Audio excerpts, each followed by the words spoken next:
आज हम केमिस्ट्री देखेंगे और केमिस्ट्री में एकदम पहला भाग हो चुका है। उसमें परमाणु संबंधित बेसिक बात समझना सब बता दी है। आज हम सीखेंगे खास करके इलेक्ट्रॉनिक विन्यास निकालना।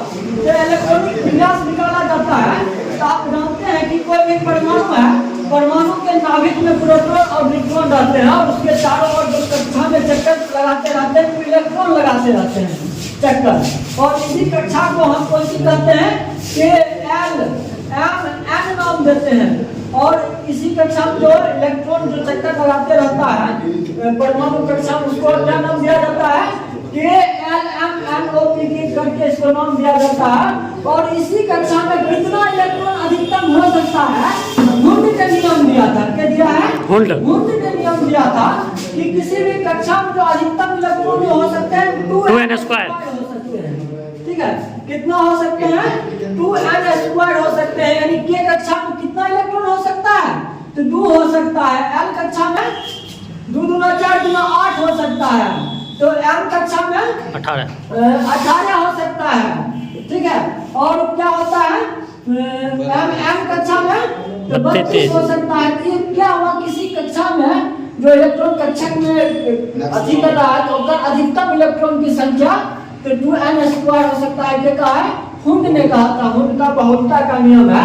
तो यही बाद में इसी कक्षा के अंदर भी उप कक्षा होते हैं। यानी के कक्षा के अंदर में भी बहुत सारे उप कक्षा होते हैं और उप कक्षा को किसमें बांटा गया है तो इसको एस पी डी एफ में बांटा गया है।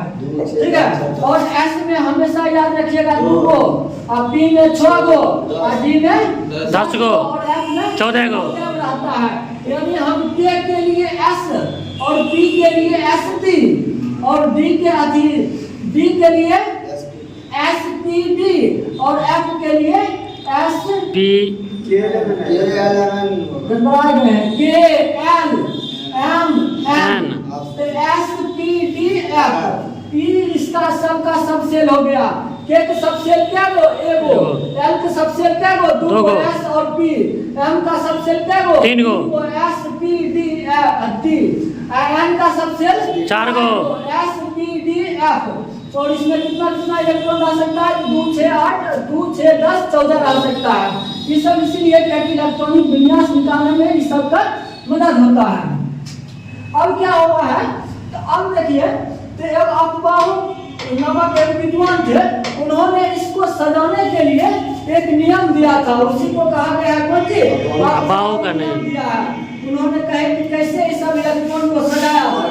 तो सजाने के लिए क्या है 1s 2s 2p 3s 3p 3d और 4s 4p 4d 4f 5s 5p 5d 5f तब 6s 6d और 7s 7p तक बाद 8। अब देखिए इसको सजाया कैसे जाए। वो बोले हैं कि ऊपर से नीचे की ओर कटता है। ठीक है, यानी 1s तक बाद काटेंगे तो 2s तक बाद काटेंगे तो 2p 3s तक बाद काटेंगे 3p 4s कैसे 3d 4p 5s। मतलब ऐसे करके ये सब की होता है एनर्जी लेवल को बढ़ा जाता है। और ऐसे ये सही मतलब इलेक्ट्रॉनिक विन्यास निकलता है। जैसे हम इलेक्ट्रॉनिक विन्यास किसका निकालते हैं तो फास्फोरस भी निकालते हैं। फास्फोरस का क्या होता है 15 होता है। हम निकालते हैं तो जैसे निकाले हम क्या बोले हैं क्या सेल होता है सबसेल 1 होता है एस एल की कितना एल 2 होता है। कैसे कॉन्फ़िगरेशन निकालेंगे तो एस पर 2 गो यहाँ एस तक कितना मैक्सिमम इलेक्ट्रॉन 2 रख सकते हैं। यहाँ से पी के लिए मान कितना रख सकते हैं 6 रख सकते हैं। फिर है इधर मतलब 3s के लिए 2 रख सकते हैं। तकर बाद 3p है 3p पर हम 6 रख सकते हैं। तो अगर हम इसको सजाएंगे इधर 1s से आएंगे इधर से ऊपर से नीचे तो फिर हम आएंगे 2s² तब 2p 6 तकर बाद 3s² तकर बाद 3p 6। लेकिन पुराने के लिए 6 4 10 10 2 12 और इसको 15 पुराने के लिए 3 3 रखना पड़ेगा, Yeah. 3 रखना पड़ेगा। ये फास्फोरस का इलेक्ट्रॉनिक्स विन्यास हो गया है। और यही इलेक्ट्रॉनिक्स विन्यास में जो 5वीं कक्षा में जो परमाणु संख्या इलेक्ट्रॉन की संख्या होता है, इसी को संयोजी इलेक्ट्रॉन कहा जाता है। और ये जो अंदर वाला अंदर वाला होता है, कोर इलेक्ट्रॉन कहलाता है। इसको कोर इलेक्ट्रॉन कहा जाता है।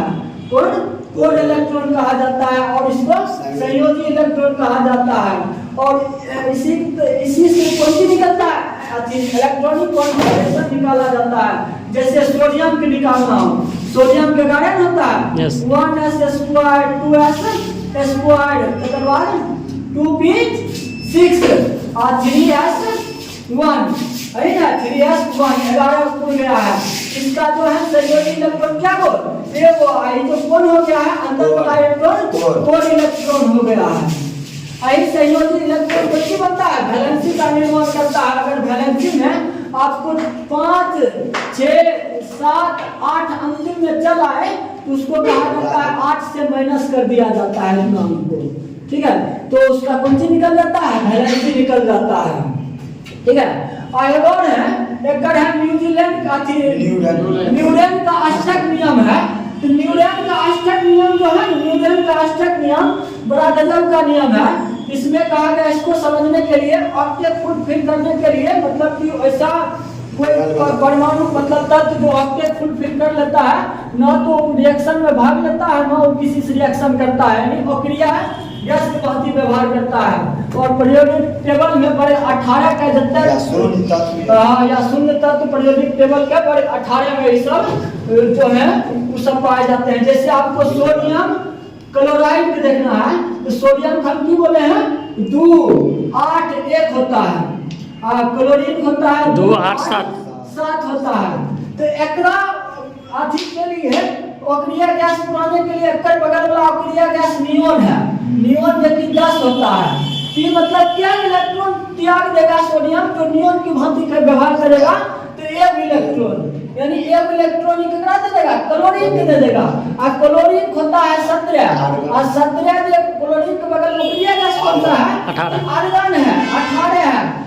क्या इलेक्ट्रॉन ग्रहण करेगा, अक्रिया गैस भांति व्यवहार करेगा एक। यही सोडियम का एक इलेक्ट्रॉन ग्रहण कर लेता है, तो यहाँ पर 8 हो जाता है, यहाँ पर एक पास 0 हो जाता है, तब जाके ये दोनों संतुलित हो जाता है, ऊपर फुलफिल कर देता है 2, 8। इसका की हो जाता है 2, 8, 8 हो जाता है। ये भी ऑक्टेट फुलफिल, ये भी ऑक्टेट फुलफिल कर जाता है, ऐसे करके व्यवहार करता है। यही है basic concept of electronic configuration.